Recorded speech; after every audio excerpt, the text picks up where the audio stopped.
When we left Afghanistan, we knew that there was a small presence of al-Qaeda already in the country, and we said that at the time. What interest do we have in Afghanistan at this point with al-Qaeda gone? Well, al-Qaeda seems to be back in Afghanistan, but we'll get to that story later. So hello everyone, and welcome back to your daily government and financial news update. As always, I'm interested in hearing your thoughts on everything, so make sure to give this video a like, but also leave a comment giving your thoughts on everything that is currently going on.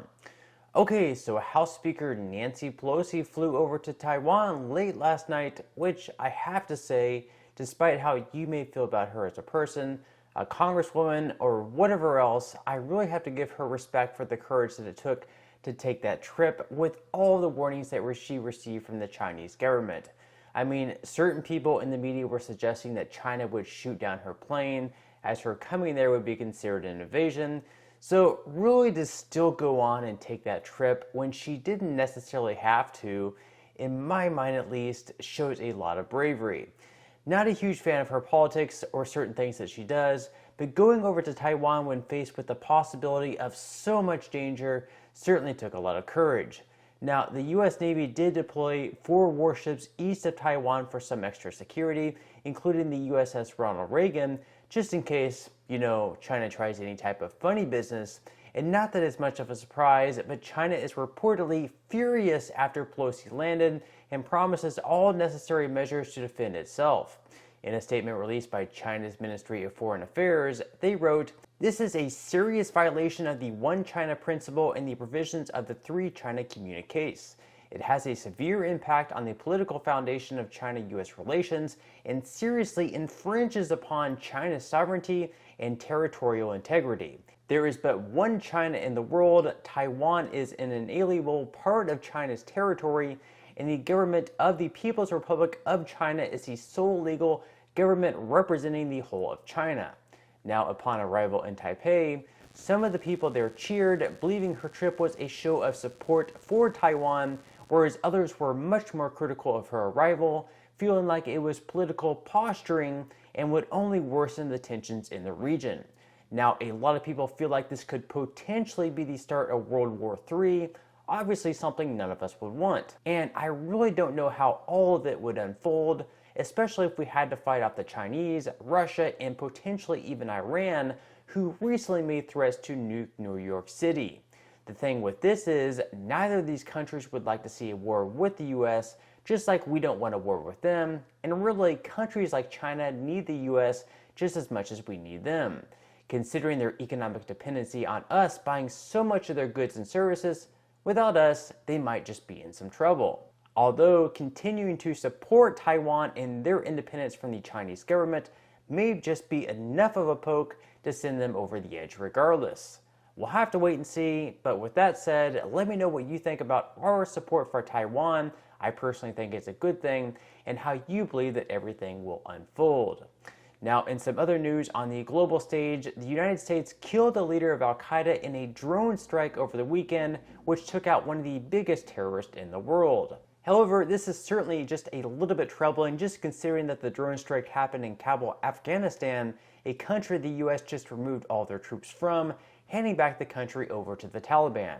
What's troubling about this is that the Taliban had claimed there were no foreign fighters in Afghanistan and certainly no al-Qaeda, but if that were to be true, then the leader of al-Qaeda would not have been there in the first place, pretty much meaning that there's still very much a presence in the country. Additionally, one of President Biden's reasons for being able to leave Afghanistan was that al-Qaeda was gone.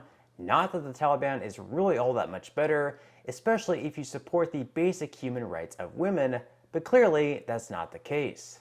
It does raise troubling issues, though. Biden said we could pull out of Afghanistan because al-Qaeda's gone. Clearly not the case.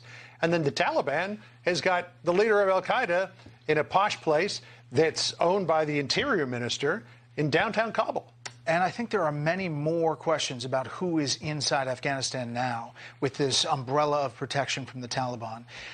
You heard John Kirby on Fox earlier, and Brian Kilmeade asked him about that, saying al-Qaeda is worried now after this strike. There is a safe haven, and they are worried that this safe haven can be used as a pad to get attacks on the U.S. A A spokesman for President Biden, John Kirby, also confirmed that al-Qaeda is actively using Afghanistan as a safe haven in order to plot and plan attacks against the American interest and the American homeland. Jake Sullivan says we are communicating directly with the Taliban about their obligations not to allow al-Qaeda to use Afghanistan as a basis for plotting. What does that look like? What is he saying? What is the White House saying? Yeah. And what are the consequences of them not doing that? We have multiple channels to communicate with the Taliban, and we're using those channels. We've made it very clear that this was a violation, not that we believe, not that we think, it was a violation of the Doha Agreement, which specifically says that it commits them to not allowing Afghanistan to be used as a safe haven or launching pad for attacks against the United States or other of our allies and partners. And clearly, because Mr. Zawahiri was not only there, but was actively encouraging his followers to plot and plan attacks against the American interest and the American homeland, that's a violation. We've made that very clear. In some other news, Georgia is now giving out $3,000 in tax credits to pregnant women, going along with its definition that life begins in the early stages of development in the womb. In a press release by the Georgia Department of Revenue, they say that similar to any other deduction claimed on a tax return, relevant medical records or other supporting documentation shall be provided to support the dependent deduction claimed if requested by the department. So a lot of people wonder how this will exactly work, considering that fetuses aren't given social security numbers, and what would stop someone from just claiming that they're pregnant in order to receive the tax benefit? Well, providing some type of medical information might just be required. And so I would expect many other states with similar politics as Georgia, perhaps Florida and some other states in the Southeast, to follow suit in the near future with tax credits for pregnant mothers, which would certainly be helpful. Now, over in Rhode Island, the governor just announced a new child tax rebate where parents would receive $250 per child for a maximum of 3 children. In order to be eligible for this, single filers must not earn more than $100,000 per year, or for joint filers, $200,000. Also, no application fee is required, and rebate checks will automatically be issued to all eligible tax filers beginning in October of this year. That's just a couple months from now.